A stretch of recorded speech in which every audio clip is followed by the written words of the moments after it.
پڑھیں، یعنی ان کو بھی تسبیح کا نام دیا گیا ہے۔ اسی طرح سورۃ الطور میں اللہ تعالیٰ فرماتے ہیں اور آپ اپنے رب کے حکم کے آنے تک صبر کیجئے، پس بے شک آپ ہماری نگاہوں کے سامنے ہیں، اور جس وقت آپ کھڑے ہوتے ہیں آپ اپنے رب کی حمد کے ساتھ تسبیح کیجئے، اور رات کو بھی اور ستاروں کے پلٹنے کے بعد بھی اس کی تسبیح کیجئے۔ یہاں بھی نبی صلی اللہ علیہ وسلم کو صبر کا حکم دیا گیا ہے کہ آپ اپنے رب کا حکم آنے تک صبر کرتے رہیں۔ فَإِنَّكَ بِأَعْيُنِنَا، آپ ہماری نگاہوں کے سامنے ہیں، آپ ہماری توجہ میں ہیں، ہماری نظروں میں ہیں، ہمارے علم میں ہیں، آپ ہماری حفاظت میں ہیں۔ یعنی عربی کے محاورے کے مطابق کوئی نگاہوں میں ہو کا مطلب یہ کہ ہم اس کی نگرانی کر رہے ہیں، حفاظت کر رہے ہیں، جیسے موسیٰ علیہ السلام کے بارے میں اللہ تعالیٰ نے فرمایا وَلِتُصْنَعَ عَلَىٰ عَيْنِي، تاکہ آپ کی پرورش میری آنکھوں کے سامنے کی جائے، یعنی میری حفاظت اور حراست کے ساتھ۔ اور وَسَبِّحْ بِحَمْدِ رَبِّكَ حِينَ تَقُومُ، اس کا معنی ہے کہ جب آپ مجلس سے اٹھیں تو تسبیح کریں، جب نیند سے اٹھیں تو تسبیح کریں، جب نماز کے لیے اٹھیں تو تسبیح کریں، اور نماز میں بھی تسبیح کریں۔ اور اسی طرح تسبیح کے دو اور معنی بھی کیے گئے ہیں کہ رکوع اور سجدوں میں تسبیح کریں، اور پھر دعائے استفتاح میں تسبیح کریں، سبحانک اللہم و بحمدک، یہاں بھی تسبیح ہے۔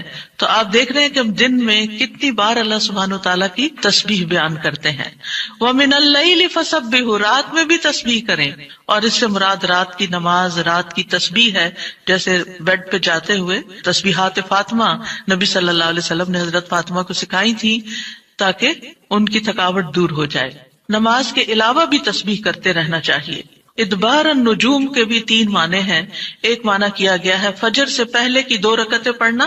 نبی صلی اللہ علیہ وسلم یہ رکعتیں نہ سفر میں چھوڑتے تھے نہ گھر میں، کبھی بھی آپ نے یہ سنت نماز نہیں چھوڑی۔ اور پھر اسی طرح اس سے مراد فجر کی 2 رکعات بھی لی گئی، اور نماز کے بعد کی تسبیح بھی مراد ہے۔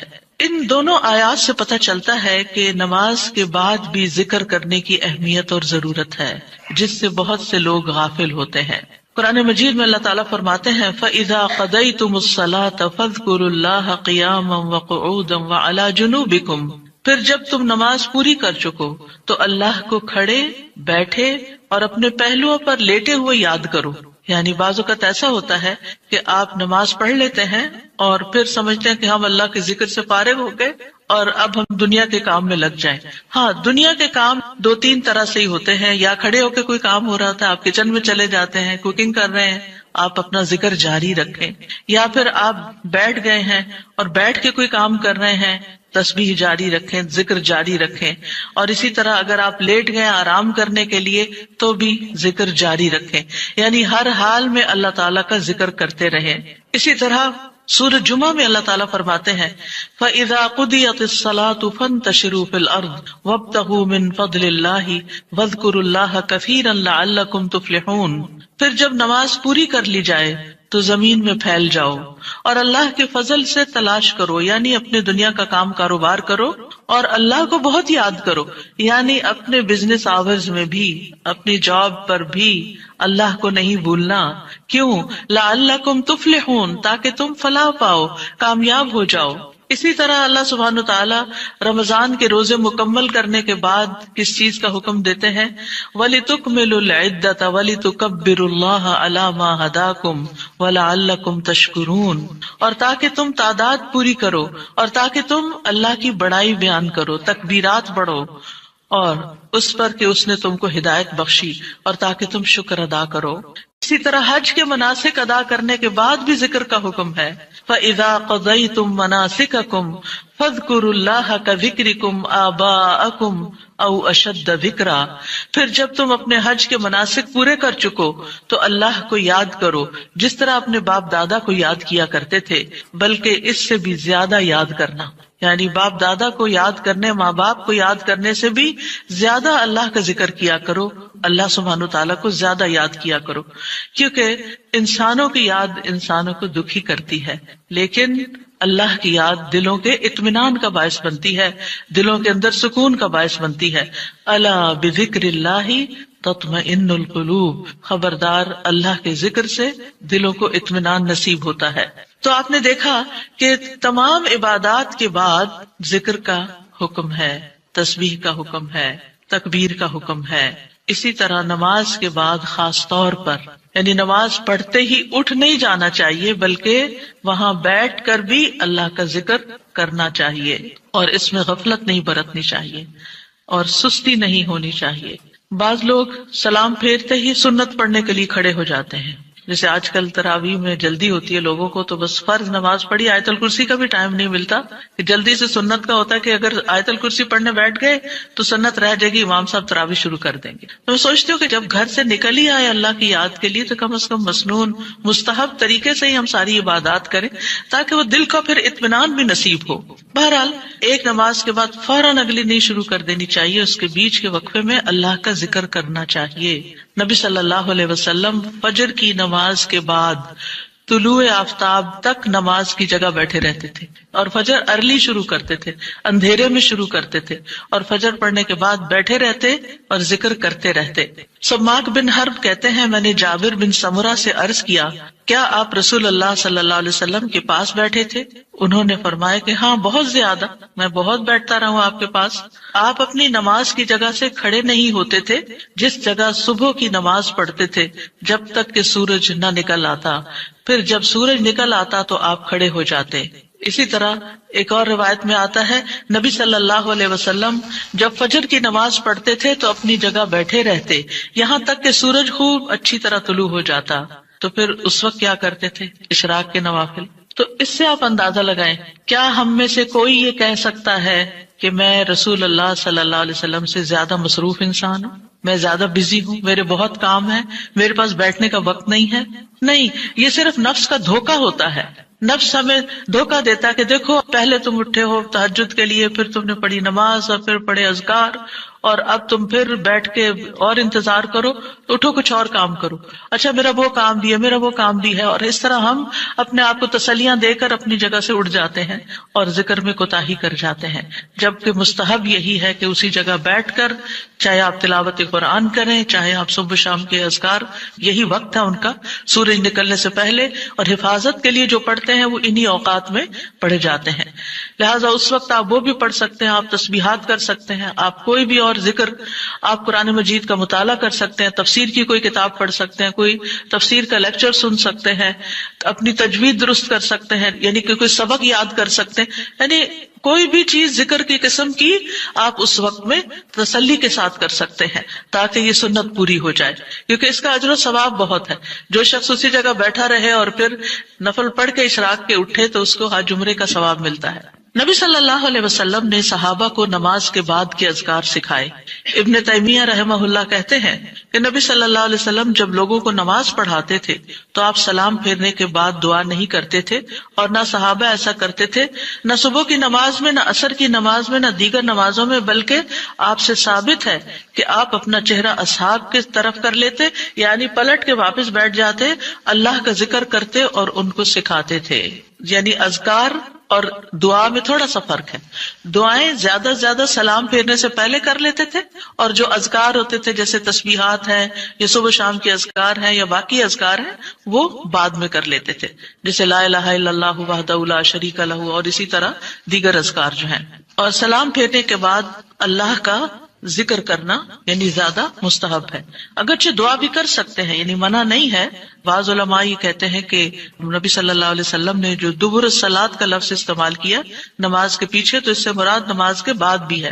حضرت عائشہ کہتی ہیں کہ نماز کے بعد کے اذکار شیشے کو صاف کرنے کے بعد اس کو چمکانے کی طرح ہے، یعنی نماز میں آپ نے اپنی صفائی کر لی اور اب بعد کے اذکار کے جو آپ کو اور زیادہ چمکا رہے ہیں۔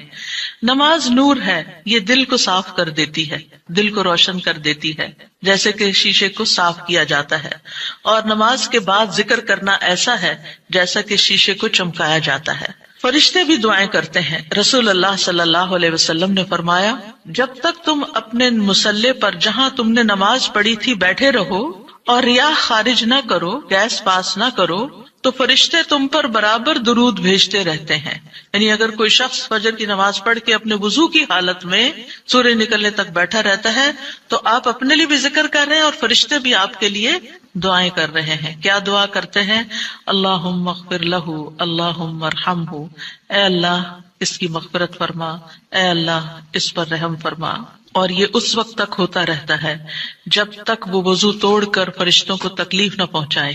یعنی جب گیس پاس ہوتی ہے اور اس کی اسمیل سے پھر فرشتوں کو تکلیف ہوتی ہے، تو فرشتے جو ہیں وہ پیاز کی اسمیل اور لہسن کی اور جسم سے نکلنے والے، اگر پسینہ بہت آ رہا ہے اور کپڑے نہیں آپ تبدیل کرتے، رات کے کپڑوں میں اٹھ کے نماز شروع کر دیتے ہیں اور وہ اسمیلی کپڑے ہوتے ہیں، تو اس سے فرشتے آپ سے دور رہتے ہیں. اور اسی طرح اگر یعنی خوراک میں کوئی ایسی چیز ہے کہ آپ کی گیس میں بہت اسمیل ہے، تو یہ چیز بھی فرشتوں کو تکلیف دیتی ہے اگر آپ مصلی پر بیٹھے ہیں یا آپ ذکر کی حالت میں ہیں. پھر اس وقت ذکر کرنا جو ہے اولاد اسماعیل سے غلام آزاد کرنے سے افضل عمل ہے، خاص طور پر اگر ہم لا الہ الا اللہ وحدہ لا شریک لہ والی تسبیح پڑھتے ہیں.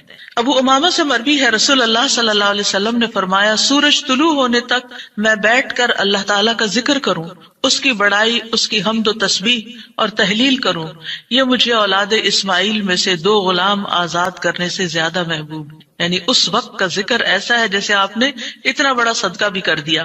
اسی طرح عصر کے بعد سورج غروب ہونے تک ذکر کرنا مجھے اولاد اسماعیل میں سے 4 غلام آزاد کرنے سے زیادہ محبوب ہے. یعنی عصر پڑھ کر بھی آپ مغرب تک ذکر کر سکتے ہیں. اگر عام دنوں میں نہیں تو آپ جمعے کے دن تو کر ہی سکتے ہیں، کیونکہ اس دن دعائیں قبول ہوتی ہیں. لیکن عموماً ہم اپنی غفلت اور سستی کی وجہ سے کوئی اور کام شروع کر دیتے ہیں اور ہم ان قیمتی اوقات کی قدر نہیں کرتے، ہماری پرائرٹیز نہیں ہوتی. یعنی انسان کو جب پتہ چلتا ہے کہ یہ بزنس کا پیک آور ہے تو وہ کیا کرتا ہے؟ اس وقت کہیں اور سیر کو چلا جاتا ہے؟ نہیں، اس وقت وہ سارے کام چھوڑ کر اس کام کی طرف متوجہ ہو جاتا ہے جو اس کو سب سے زیادہ فائدہ دینے والا ہے. تو اسی طرح بعض سلف صالحین کہتے ہیں کہ ہم نے جمعے کے دن عصر کے بعد مغرب تک جو دعا کی ہماری قبول ہوئی.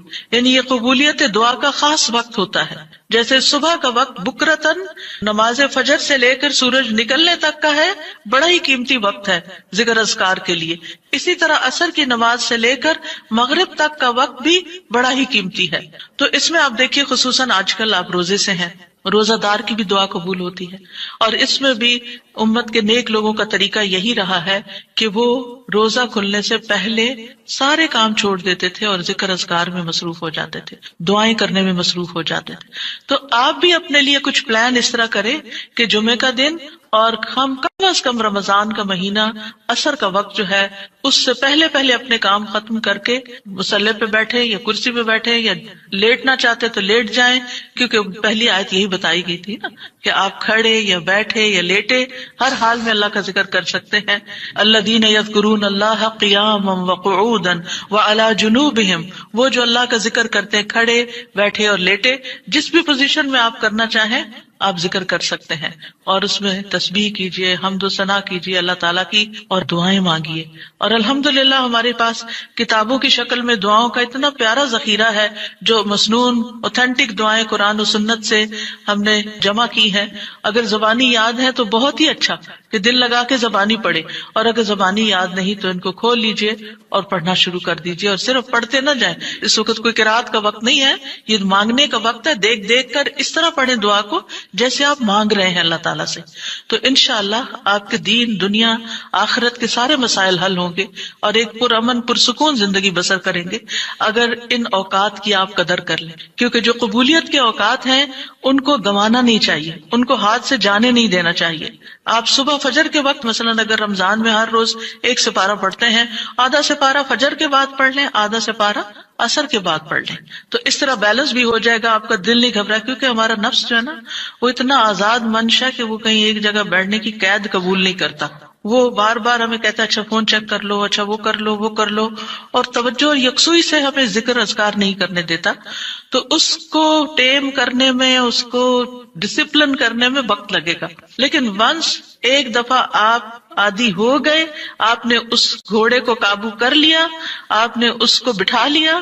جیسے بچے کو بٹھانے میں مشکل ہوتی ہے لیکن جب بیٹھ جاتے پھر بیٹھ جاتے ہیں. تو پھر انشاءاللہ آپ دیکھیں گے کہ آپ کے لیے یہ گھڑیاں بڑی پر لذت ہو جائیں گی. آپ ان گھڑیوں کو انجوائے کریں گے. آپ کا اور زیادہ دل چاہے گا کہ کاش یہ اور لمبی ہو جائیں. اچھا روزہ کھل گیا، اوہ ابھی تو میرا یہ بھی اور یہ بھی ٹارگٹ پورا نہیں ہوا. پھر اسی طرح یہ ہے کہ رسول اللہ صلی اللہ علیہ وسلم نے فرمایا، جو شخص فجر کی نماز جماعت کے ساتھ پڑھنے کے بعد بیٹھ کر اللہ کا ذکر کرتا رہے یہاں تک کہ سورج نکل آئے، پھر 2 رکعتیں پڑھے، اس کے لیے 1 حج اور عمرے کا ثواب ہے۔ انس فرماتے ہیں، پھر رسول اللہ صلی اللہ علیہ وسلم نے 3 بار فرمایا، پورا پورا پورا، یعنی پورا ثواب حج عمرے کا، پورا ثواب حج عمرے کا، پورا ثواب۔ یعنی آپ سوچئے کہ حج عمرہ کرنا کوئی آسان کام ہے؟ مشکل کام ہے، جس میں مال بھی انوالو ہے، آپ کے ایفرٹ بھی، آپ کا گھر چھوڑنا بھی، سب کچھ۔ لیکن اگر آپ کو ایک مصلی پہ بیٹھ کے اتنا بڑا اجر و ثواب ملتا ہے تو اور کیا چاہیے۔ صرف بات ہے اپنے نفس کو منانے کی، اپنے دل کو اور اپنے آپ کو ڈسپلن کرنے کی، اور ایک دفعہ آپ نے شروع کر لیا، اور اگر نہیں ہو پا رہا تو اللہ سے دعا کریں کہ اللہ تعالیٰ توفیق دے دے، اللہ تعالیٰ آسان کر دے، تو انشاءاللہ آپ کے لیے آسانی بھی ہو جائے گی۔ پھر اسی طرح نبی صلی اللہ علیہ وسلم نے فرمایا، اللہ تعالیٰ فرماتا ہے کہ میں اپنے بندے کے ساتھ ہوتا ہوں جب وہ مجھے یاد کرتا ہے اور میری یاد میں اپنے ہونٹ ہلاتا ہے۔ اور ایسے لوگ جو ذکر میں آگے ہوتے ہیں وہ درجات میں بھی بہت آگے ہیں، سبقت لے جانے والے ہیں، فالسابقون السابقون ہیں۔ رسول اللہ صلی اللہ علیہ وسلم نے فرمایا، مفردون سبقت لے گئے۔ صحابہ نے پوچھا، یا رسول اللہ مفردون کون ہوتے ہیں؟ آپ صلی اللہ علیہ وسلم نے فرمایا، جو اللہ کے ذکر میں مشغول رہتے ہیں، یعنی ہر وقت ان کا دھیان اپنے رب کی طرف ہوتا ہے، کیونکہ ذکر میں دل میں بھی یاد ذکر کہلاتا ہے، زبان سے کچھ بولنا بھی ذکر ہے، اور اس کے علاوہ قرآن کی تلاوت، نماز، یہ ساری ذکر کی قسمیں ہیں۔ یعنی کچھ فارمل ہے، کچھ انفارمل ہے، کچھ خبر ہے یعنی جیسے تسبیحات وغیرہ ہوتی، کچھ میں دعا ہوتی ہے، طلب ہوتی ہے، اللہ تعالیٰ سے اپنی حاجت مانگتے ہیں، یہ ساری چیزیں ذکر میں شمار ہوتی ہیں۔ اب آ جاتے ہیں ہم نماز کے بعد کے اذکار کے متعلق، اور یہ اذکار بھی آپ کو اس کتاب میں ملیں گے، نماز کے اذکار، یعنی نماز کے اندر کے ذکر بھی اور نماز کے بعد کے بھی۔ نماز کا سلام پھیرتے ہی نماز ختم ہو جاتی ہے، اس کے بعد سب سے پہلے کہنا چاہیے اللہ اکبر 1 بار، اور تھوڑا سا بلند آواز سے، جس سے پتہ چلے کہ نماز پڑھ لی ہے۔ اللہ اکبر۔ ابن عباس کہتے ہیں، میں نبی صلی اللہ علیہ وسلم کی نماز کے مکمل ہونے کو تکبیر کی وجہ سے سمجھ جاتا تھا۔ یعنی مثلا کوئی نفل پڑھ رہا ہے تو آپ کو نہیں پتہ چلتا کہ پڑھ چکا یا نہیں، لیکن اگر اس نے بلند آواز سے کہہ دیا اللہ اکبر تو پتہ چل گیا کہ ہاں اس کی نماز مکمل ہو گئی ہے۔ کیوں اللہ اکبر کہیں؟ کہ اللہ ہر چیز سے بڑا۔ آپ دیکھیں ہم نے نماز کا آغاز کس سے کیا تھا؟ اللہ اکبر سے کیا تھا، اور نماز میں کئی بار ہم نے اللہ اکبر کہا، اور اب نماز کے اختتام پر بھی اللہ اکبر، رمضان کے اختتام پر بھی اللہ اکبر، یعنی اللہ کی تکبیر بیان کرنا۔ اللہ سبحانہ وتعالیٰ قرآن مجید میں فرماتے ہیں، اتل ما اوحی الیک من الکتاب واقم الصلاۃ ان الصلاۃ تنہی عن الفحشاء والمنکر ولذکر اللہ اکبر واللہ یعلم ما تصنعون۔ کتاب میں سے جو آپ کی طرف وحی کیا گیا ہے اس کی تلاوت کیجیے اور نماز قائم کیجیے، بے شک نماز بے حیائی اور برائی سے روکتی ہے، اور یقیناً اللہ کا ذکر تو سب سے بڑی چیز ہے، اور اللہ کو معلوم ہے جو کچھ تم کرتے ہو۔ تو اللہ کا ذکر سب سے بڑی چیز، اور اس ذکر میں اللہ کو سب سے بڑا قرار دینا سب سے بڑی چیز۔ اور نبی صلی اللہ علیہ وسلم اور پھر صحابہ کا طریقہ بھی یہی تھا کہ آپ فرض نمازوں کے بعد ذکر کرتے اور آوازیں بلند کرتے، یعنی نماز کے بعد کا ذکر جو ہے اس میں آواز اونچی ہوتی ہے۔ ابن عباس اس بات سے معلوم کر لیتے کہ لوگوں نے سلام پھیر لیا ہے کیونکہ وہ ان کے ذکر کی آواز سنتے تھے، یعنی مطلب یہ ہے کہ نماز کے بعد اللہ اکبر بھی اونچی آواز میں، استغفر اللہ استغفر اللہ استغفر اللہ یہ بھی ذرا اونچی آواز میں، یعنی ایک ہوتا ہے سری ذکر یعنی دل ہی دل میں پکارنا، اور ایک ہوتا ہے جاہری جس میں یہ ذکر جو نماز کے بعد ہوتا ہے اس کو تھوڑا اونچی آواز میں کرنا چاہیے، اور جس طرح وتر ختم ہونے کے بعد سبحان الملک القدوس سبحان الملک القدوس سبحان الملک القدوس ذرا اونچی آواز میں کہنا چاہیے۔ تو نبی صلی اللہ علیہ وسلم اس ذکر کو ہمیشہ اونچی آواز میں کرتے تھے، ٹھیک ہے، یعنی آپ کی اقتداء، آپ کی پیروی ہر معاملے میں یہ عبادت کے درجات کو بڑھا دیتی ہے۔ اور اس میں ہم یہ بھی دیکھتے ہیں کہ صحابہ کرام جو تھے وہ نبی صلی اللہ علیہ وسلم کی صرف سنت کو نہیں سیرت کو بھی آگے بیان کرتے تھے کہ آپ نے کوئی کام کیا اور کس طریقے سے کیا، مثلا ذکر کیا اور کس طرح کیا، بلند آواز سے کیا یا آہستہ آواز سے کیا، بیٹھ کر کیا یا کھڑے ہو کر کیا۔ اور پھر آپ دیکھیے کہ نماز کے بعد اذکار جو ہیں وہ زیادہ پسندیدہ ہیں، یعنی دعاؤں کی نسبت زیادہ اذکار، ٹھیک ہے. اور پھر اسی طرح آپ دیکھیے کہ دوسرا ذکر جو آپ کریں گے وہ ہے استغفر اللہ 3 بار. استغفر اللہ استغفر اللہ. ثوبان کہتے ہیں رسول اللہ صلی اللہ علیہ وسلم جب اپنی نماز سے فارغ ہوتے تھے تو 3 مرتبہ استغفار فرماتے تھے، 3 بار استغفار کرتے. ولید کہتے ہیں میں نے اوزائی سے پوچھا آپ استغفار کس طرح فرمایا کرتے تھے؟ تو انہوں نے کہا آپ فرماتے تھے استغفر اللہ استغفر اللہ. اب نماز پڑھ لی ہے، استغفر اللہ کیوں؟ اس لیے کہ ہم تو نماز کا حق بھی ادا نہیں کرتے. ہمارا دھیان کہاں سے کہاں چلا جاتا ہے، ہم کئی دفعہ بھول جاتے ہیں، ہمیں سجدہ سہو کرنا تک یاد نہیں رہتا، ہمیں کچھ پتہ نہیں ہوتا ہم نے کون سی سورت پڑھی، کیا تلاوت کی. ہو سکتا ہے تلاوت میں کوئی غلطی کر دیں، ہو سکتا ہے کہ تسبیح کی جگہ کچھ اور پڑھ دیں بھول چوک کے. تو ہم نماز کے اندر بھی بہت کچھ غلط کرتے رہتے ہیں جانے انجانے. اور خاص طور پر جن لوگوں نے اپنی نماز کے پروننسیشن کی اصلاح نہیں کی وہ تو کچھ سے کچھ پڑھتے رہتے ہیں بعض اوقات. یعنی پروننسیشن صحیح نہ ہونا جو ہے وہ الفاظ کے مطلب کو ہی بدل دیتا ہے. اس لیے پہلی پرائرٹی میں کوئی ایسا ٹیچر ڈھونڈیے کہ جو آپ کی نماز سن کے اس کا پروننسیشن آپ کو ٹھیک کر دے. بہرحال نماز کے بعد استغفر اللہ استغفر اللہ. اور ایک اور چیز، نماز پڑھنے کے بعد انسان کو ایک فیلنگ ہوتی ہے کہ میں نے کچھ کیا ہے، لیکن جب انسان استغفر اللہ کہتا ہے تو اس میں عاجزی کا اظہار ہوتا ہے کہ اللہ تیرا حق ادا نہیں کیا، مجھے ابھی بھی گناہوں کی بخشش کی ضرورت ہے.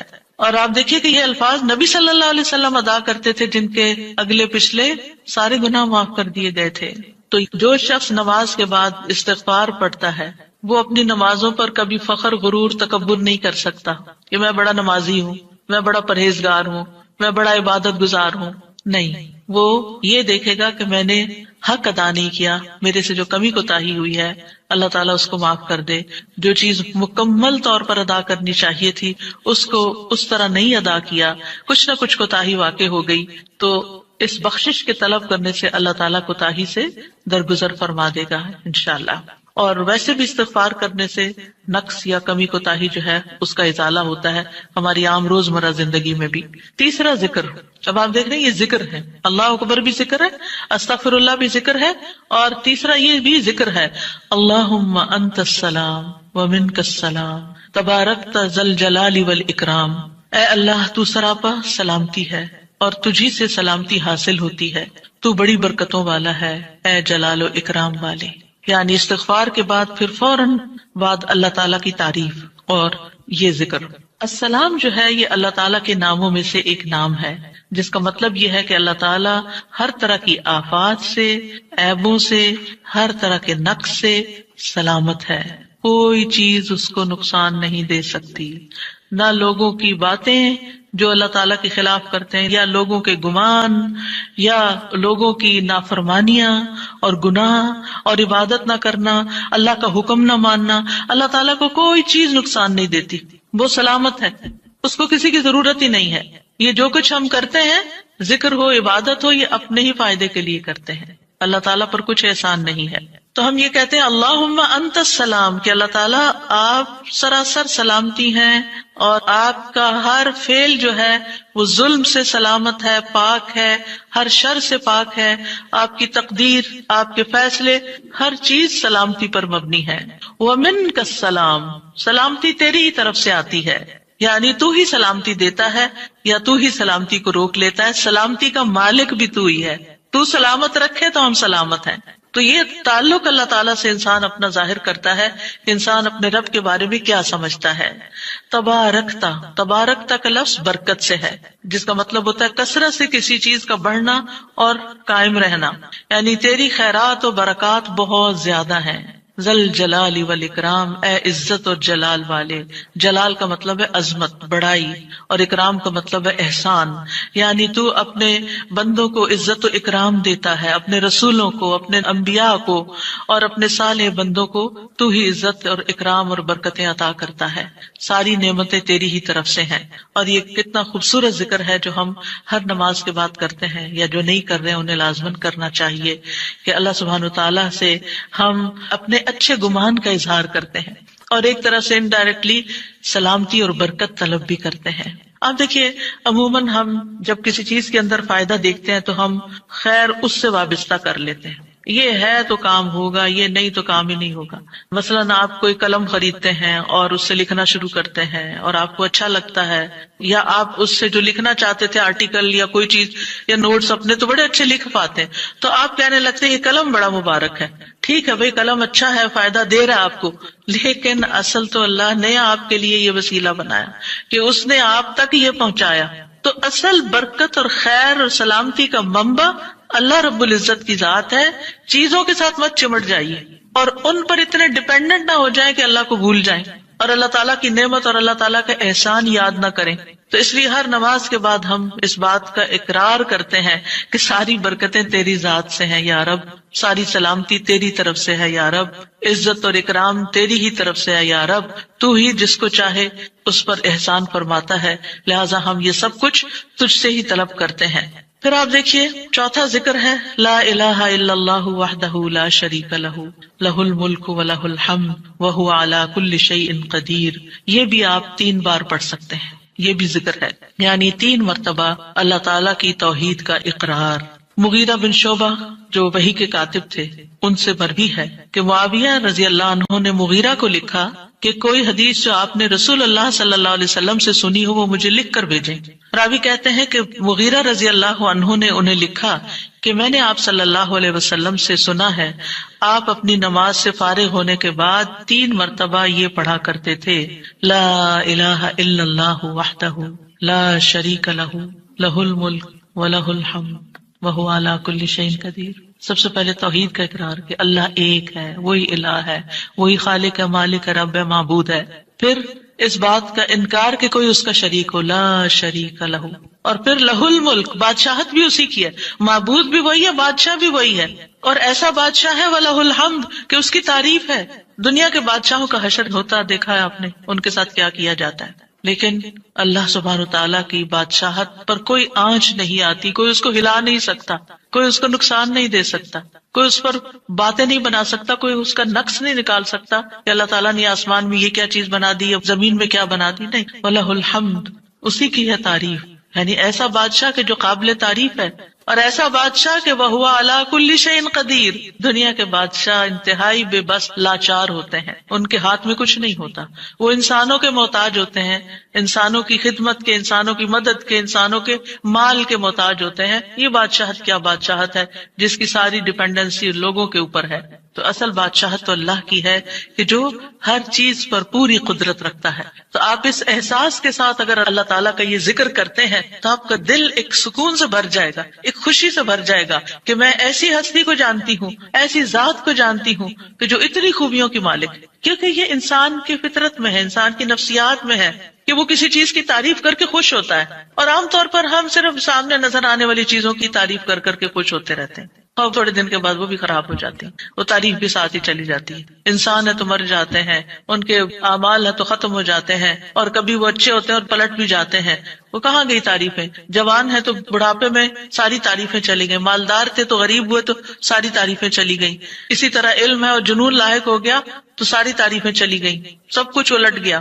اور دنیا کے یہ سارے نظارے آپ نے دیکھے ہوں گے کہ جب ہر نعمت لوگوں پر الٹ جاتی، اسی لیے ہم دعا کرتے ہیں نا کہ اللہم انی اعوذ بک من زوال نعمتک، کہ اللہ نعمتوں کے زوال سے بچانا۔ یہ انتہائی تکلیف دہ چیز ہے، لیکن یہ ایک دنیا کا قانون ہے، یہ سب کچھ ہوتا ہے اور ہماری آنکھیں دیکھتی ہیں، لیکن اللہ سبحانہ وتعالیٰ ان سب چیزوں سے پاک ہے، اس کو کوئی زوال نہیں اور اس کا کوئی کچھ بگاڑ نہیں سکتا، اور وہ ہر چیز پر پوری طرح قادر ہے، جو چاہے کر سکتا ہے، اور تعریف اسی کے لیے ہے۔ 5واں ذکر لا الہ الا اللہ وحدہ لا شریک لہ لہ الملک ولہ الحمد وہو علی کل شیء قدیر اللہم لا مانع لما اعطیت ولا معطی لما منعت ولا ينفع ذا الجد منک الجد۔ اللہ کے سوا کوئی الہ نہیں، وہ اکیلا ہے، اس کا کوئی شریک نہیں، بادشاہت اسی کی ہے اور تمام تعریف اسی کے لیے ہے، اور وہ ہر چیز پر پوری طرح قدرت رکھنے والا ہے۔ اے اللہ، جو کچھ تو نے دیا ہے اسے کوئی روکنے والا نہیں، اور جو کچھ تو نے روک دیا اسے کوئی دینے والا نہیں، اور کسی مالدار کو تیری بارگاہ میں اس کا مال نفع نہیں پہنچا سکتا۔ ابتدا میں تو وہی اللہ کی توحید بیان ہوئی اس کی بادشاہت اور اس کی حمد کا ذکر ہے اور اس کی قدرت کا ذکر ہے، اور اس کے بعد کہ جو اللہ نے دیا، جو وہ دینا چاہتا ہے اسے کوئی روک نہیں سکتا۔ یہاں بھی آپ دیکھیں مانگ کچھ نہیں رہی، یہ ذکر ہے، یہ دعا نہیں، یہ کیا ہے؟ ذکر ہے۔ اور جو کچھ تو نے روک دیا کوئی دے ہی نہیں سکتا، اور سارے ہی مالدار فقیر ہیں، اور خاص طور پر تیرے